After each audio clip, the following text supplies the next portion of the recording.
हरे कृष्णा। ज्येष्ठ मास के कृष्ण पक्ष में आती है अपरा एकादशी। यह एकादशी मनुष्य के बड़े से बड़े पापों का नाश कर देती है। यह एकादशी तिथि है जिसका नियम और श्रद्धा पूर्वक पालन करने से मनुष्य के जन्म जन्म के पाप समाप्त हो जाते हैं। बस करना है तो सिर्फ एक काम, और वह है पूर्ण श्रद्धा के साथ समर्पित भाव से इस एकादशी का पालन। उपवास के पालन के साथ साथ भगवान श्री हरि के पवित्र नामों का जप करना, उनका चिंतन करना। तो चलिए इस परम पवित्र अपरा एकादशी से जुड़ी हुई इस पौराणिक कथा का श्रवण करते हैं।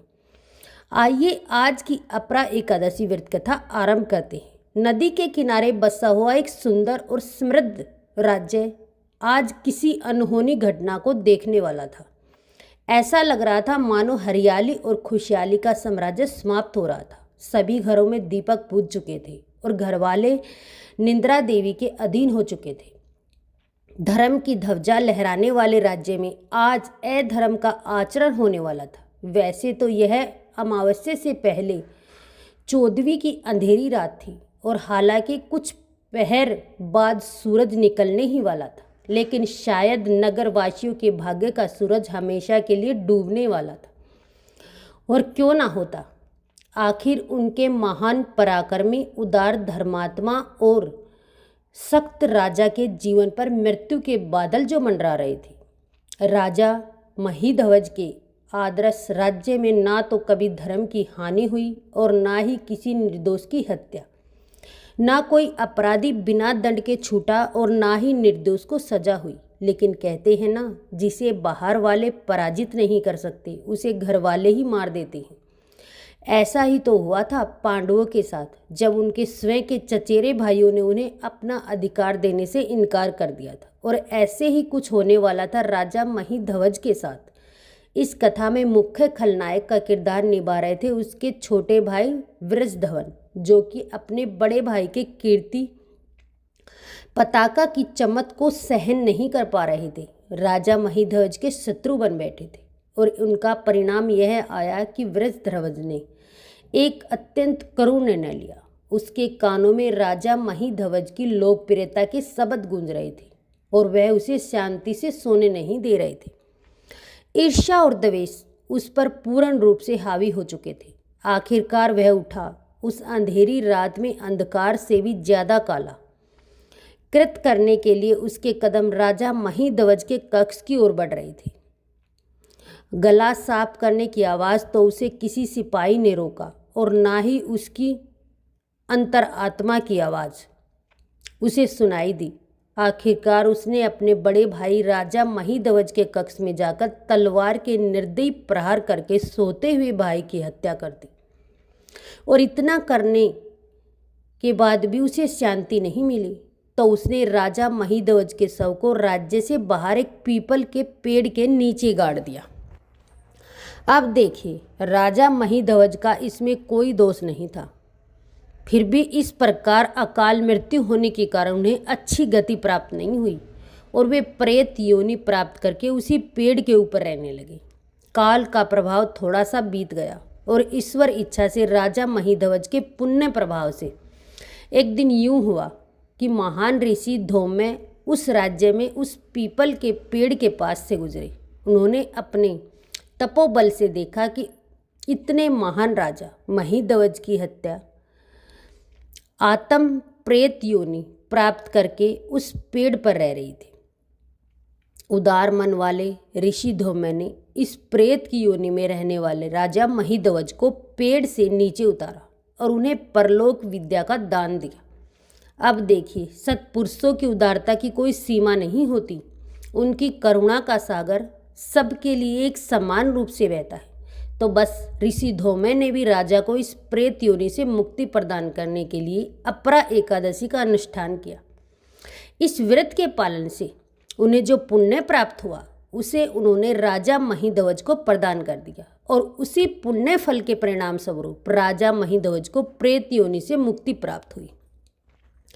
उन्होंने कृतज्ञता व्यक्त करते हुए ऋषि को प्रणाम किया और आध्यात्मिक लोक की ओर गमन कर लिया। अगर एक छोटी सी गलती से आपकी एकादशी का पूरा फल कम हो जाए कथा का समापन करते हुए भगवान श्री कृष्ण अब इस अपरा एकादशी के महात्म्य की चर्चा करने लगे। उन्होंने कहा, जो भी इस एकादशी का श्रद्धा और निष्ठापूर्वक पालन करता है वह अत्यंत जन्म जन्म के पाप कर्मों से मुक्त हो जाता है। स्त्री संगधन के लिए शास्त्रों का अध्ययन, गुरुदेव इत्यादि से भी मुक्त हो जाता है। इतना ही नहीं, इस एकादशी का निष्ठापूर्वक पालन करने से व्यक्ति को कार्तिक मास में पुष्कर में स्नान करना, काशी में शिवरात्रि का पालन करना और माघ मास में प्रयाग तीर्थ में स्नान करना, गया में पिंडदान देना, श्रवण दान देना, सूर्य ग्रहण के समय कुरुक्षेत्र में स्नान करना, कुंभ में केदार या बद्रीनाथ के दर्शन करना इत्यादि सभी पुण्य कर्मों से जो फल प्राप्त होता है वे सारे पुण्य फल इस अपरा एकादशी के श्रद्धा और नियम पूर्वक पालन करने से मिल जाते हैं। यह व्रत बहुत ही तीक्ष्ण कुल्हाड़ी से पाप वृक्ष को तोड़ देता है, अथवा फिर यह कहो कि हिरण रूपी पापों को भगाने वाला यह सिंह व्रत है। इस व्रत का पालन करने से व्यक्ति को वैकुंठ की प्राप्ति होती है। इतना ही नहीं, व्यक्ति इस अपरा एकादशी की कथा का श्रवण या पठन भी करता है, वह भी सब पापों से मुक्त हो जाता है। इसलिए आज इस कथा का श्रवण करके आपको तो अनंत पुण्य फल की प्राप्ति हो चुकी है। अब आप इसे अपने मित्रों और परिवारजनों तक भी पहुंचाएं, जिससे उनका भी इस एकादशी व्रत कथा का श्रवण करके उद्धार हो जाए। इस कथा के विषय में यह भी कहा गया कि इस कथा को एकादशी व्रत पालन के दिन पूर्ण रूप में अवश्य सुनना चाहिए। जो भी व्यक्ति एकादशी का व्रत पालन करता है उसे व्रत धारण करके उपवास के साथ एक आसन पर बैठकर इस कथा का श्रवण अथवा पठन अवश्य करना चाहिए। चलिए अब बात करते हैं एकादशी के दिन हमारा मुख्य कर्तव्य क्या होना चाहिए। एकादशी तिथि का जब पादुभार्य हुआ तब भगवान नारायण ने इसे यह वरदान दिया कि जो भी व्यक्ति इस व्रत का श्रद्धा और नियम पूर्वक पालन करेगा उसके समस्त पूर्व पाप कर्मों का नाश हो जाएगा, उसे सर्वोच्च आध्यात्मिक फल मिलेगा और यहाँ तक कि उसे भगवान के बैकुंठ धाम की भी प्राप्ति होगी। लेकिन यहाँ पर हमें एक बात समझनी चाहिए कि श्रद्धा और नियम पूर्वक एकादशी पालन करने का अर्थ वास्तव में क्या है। तो देखिए, एकादशी का पालन 3 प्रकार से होता है, मन, वचन और कर्म से। अगर आप इन तीनों में से किसी एक या 2 माध्यम से एकादशी करते हैं तो भी वह व्रत पूर्ण नहीं माना जाता। उदाहरण के तौर पर आप सिर्फ सोचें कि मैं मानसिक रूप से एकादशी व्रत करूंगी और ब्रह्मा रूप से अन्न खाऊंगी या अयोग कर्म भी करूंगी, तो यह आपका व्रत सिर्फ आपकी मानसिक कल्पना बनकर ही रह जाएगा। दूसरी ओर अगर आप ब्रह्मा रूप से तो व्रत रख रहे हैं, उपवास करते हैं, कथा सुनते हैं, लेकिन अगर आपके मन में किसी के प्रति द्वेष आ रहा है, क्रोध उत्पन्न हो रहा है और अगर आप अपनी वाणी से किसी को कुछ भी बुरा या भला बोल रहे हैं, किसी की निंदा कर रहे हैं, तब पर भी आपका यह व्रत अपूर्ण माना जाएगा। इसलिए एकादशी का व्रत करते समय अपनी मानसिक चेतना का शुद्ध होना अत्यंत आवश्यक है।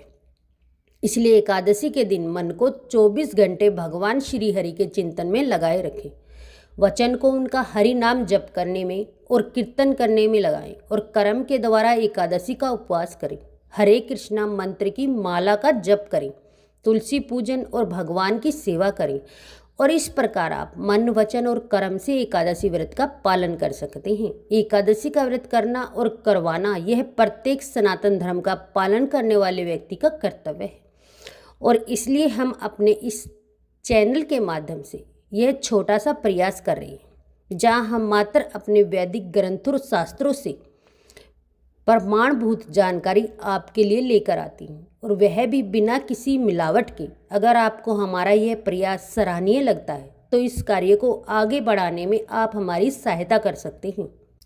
आपके द्वारा की गई हमारी प्रार्थना और चैनल को सब्सक्राइब करना यही हमारे लिए बहुत बड़ा मोटिवेशन बन जाता है। बोलिए श्री हरि विष्णु। एक बार एक साधु राम नाम जप करते हुए अपनी मस्ती में एक बाजार से गुजर रहे थे। सर्दियों का मौसम था। रास्ते में साधु ने एक हलवाई की दुकान देखी। वहाँ पर एक बड़ी सी कढ़ाई में दूध उबल रहा था और दूसरी कढ़ाई में गरम गरम जलेबियाँ भर रही थी। साधु उस समय भूखे थे, लेकिन साधु के पास एक फूटी कोड़ी भी नहीं थी। तो वह कुछ क्षण रुककर हलवाई की दुकान की तरफ देखने लगे और कढ़ाई के पास खड़े होकर हाथ सेकने लगे। उन्होंने मन में सोचा, अगर कुछ खाने को मिल जाएगा तो ठीक है, नहीं तो हाथ सेक कर ही चला जाऊंगा। किंतु वह हलवाई नेक दिल इंसान था, तो वह समझ गया कि साधु महाराज कुछ खाना चाहते हैं। तो हलवाई ने साधु को एक गिलास गर्म दूध और कुछ जलेबियां दे दी। साधु ने दूध और जलेबियां खाई और अपने मन से दोनों हाथ जोड़कर भगवान से हलवाई के लिए प्रार्थना की और आगे की तरफ चल दिया। अब साधु का पेट भर चुका था। धीरे धीरे बारिश भी शुरू हो गई थी। अब साधु अपनी मस्ती में बारिश में ही गंदे पानी के छींटे उड़ाते हुए मस्ती में चले जा रहे थे। दूसरी तरफ से एक नवविवाहित जोड़ा बारिश के पानी से बचता हुआ आ रहा था। साधु इस बात से बेखबर था कि सामने से कोई नवविवाहित जोड़ा पानी से बचता आ रहा था। तभी एक बार साधु ने गंदे पानी में जोर से लात मारी और सामने आ रही नवविवाहित युवती को पर पानी जा गिरा और उसकी कीमती कपड़े खराब हो गए। यह देखकर उस युवती का पति गुस्से से लाल हो गया और अपनी बाजू चढ़ाकर साधु से बोला, तू अंधा है क्या? तुझे दिखाई नहीं देता? तेरी इस हरकत की वजह से मेरी पत्नी के कपड़े कीचड़ के हो गए। अब साधु चुपचाप सहमा सा खड़ा हो गया और अपने मन में सोचने लगा, यह मेरे से क्या हो गया? साधु को चुपचाप देखकर नवयुवक का गुस्सा और बढ़ रहा था। उसने साधु के कपड़े पकड़ रखे थे। उसकी पत्नी साधु को छुड़ाना चाहती थी, परंतु अपने पति का गुस्सा देखकर वह भी पीछे हट गई। वहां पर आने जाने वाले राहगीर जमा हो गए, परंतु कोई भी युवक के गुस्से को देखकर साधु को नहीं छुड़ा पाया। आखिर में गुस्से से लाल युवक ने साधु के चेहरे पर एक जोरदार थप्पड़ जड़ दिया। बूढ़ा साधु उस थप्पड़ का जोर ना सह सका और सीधा कीचड़ में जा गिरा। साधु को कीचड़ में गिरता हुआ देखकर वह युवक मुस्कुराते हुए और बड़बड़ाते हुए चल दिया। साधु ने आकाश की ओर देखते हुए कहा, भगवान तेरी माया निराली है। कभी तो गरम दूध जलेबियां खिलाता है और कभी गरम थप्पड़, लेकिन तुम जो भी कुछ मुझे देता है मुझे स्वीकार है। ऐसा कहकर साधु खड़ा होकर आगे की ओर चल दिया। दूसरी तरफ वह युवक जोड़ा भी अपने घर पहुंच गया। वह युवक अपनी पत्नी से मजाक करते हुए घर की सीढ़ियों पर चढ़ रहा था। बारिश के कारण उसके जूते गीले हो चुके थे और वह अचानक से सीढ़ियों से उसका पैर फिसल गया और गिरकर उसका सर फट गया। उसकी पत्नी तुरंत ही उसको अस्पताल लेकर गई, परंतु ज़्यादा खून बह जाने के कारण युवक की रास्ते में मौत हो गई। उधर से साधु उस युवक के घर की तरफ से चला आ रहा था। साधु को देखकर वहां पर मौजूद लोगों ने आपस में कानाफूसी करने लगे और कहने लगे कि निश्चित ही साधु ने इस युवक को श्राप दिया, अन्यथा आज ही सीढ़ियों से गिरकर इस युवक की मृत्यु होना आश्चर्य की बात है। इस प्रकार कुछ लोगों ने साधु को घेर लिया और कहा, बाबा आप कैसे भगत हैं जो आप इस तरह से अपने इस युवक को श्राप दे दिया? भगवान के भगत तो बड़े ही धैर्यवान होते हैं। साधु ने कहा, भाइयों मैंने इस युवक को श्राप नहीं दिया। तब लोग बोले कि आपने श्राप नहीं दिया तो ये युवक कैसे मर गया? तब साधु ने उनसे एक सवाल किया और कहा कि आप में से ऐसा कौन व्यक्ति है जिसने कीचड़ वाली घटना और इस युवक की मृत्यु दोनों घटनाओं को देखा? तब उनमें से एक व्यक्ति ने कहा कि मैंने देखा दोनों घटनाओं को। तब साधु ने उससे सवाल किया कि जब मेरे से कीचड़ उछाला था तो क्या इस युवक के कपड़े खराब हुए थे? तब व्यक्ति ने बोला, नहीं, इसके कपड़े तो खराब नहीं हुए, परंतु इसकी पत्नी के कपड़े खराब हुए थे। तब साधु ने कहा, तो इस युवक ने मुझे क्यों मारा? क्योंकि इस महिला का पति था और इसके प्यार करता था और यह बर्दाश्त नहीं कर सका। यह सुनकर साधु जोर से हंसा और बोला, इसी प्रकार मुझसे भी प्रेम करने वाला कोई है जो मेरे थप्पड़ को बर्दाश्त नहीं कर सका और इस युवक को मौत की नींद सुला दिया। मेरा तो प्रेमी परमात्मा इतना शक्तिशाली है कि उसकी लाठी तो आवाज़ भी नहीं करती, पर जब पड़ती है तो सब कुछ मिलिया मेट कर देती है, अच्छे अच्छों को रुला देती है। इसलिए भगवान से डरें, कभी भी मन में आकर किसी को नुकसान नहीं पहुंचाना चाहिए। दोस्तों आपको ये वीडियो कैसी लगी कृपया कमेंट में अवश्य बताएं और कृपया हमारी वीडियो को लाइक अवश्य करें, चैनल को सब्सक्राइब करें। धन्यवाद। राधे राधे। जय श्री कृष्णा।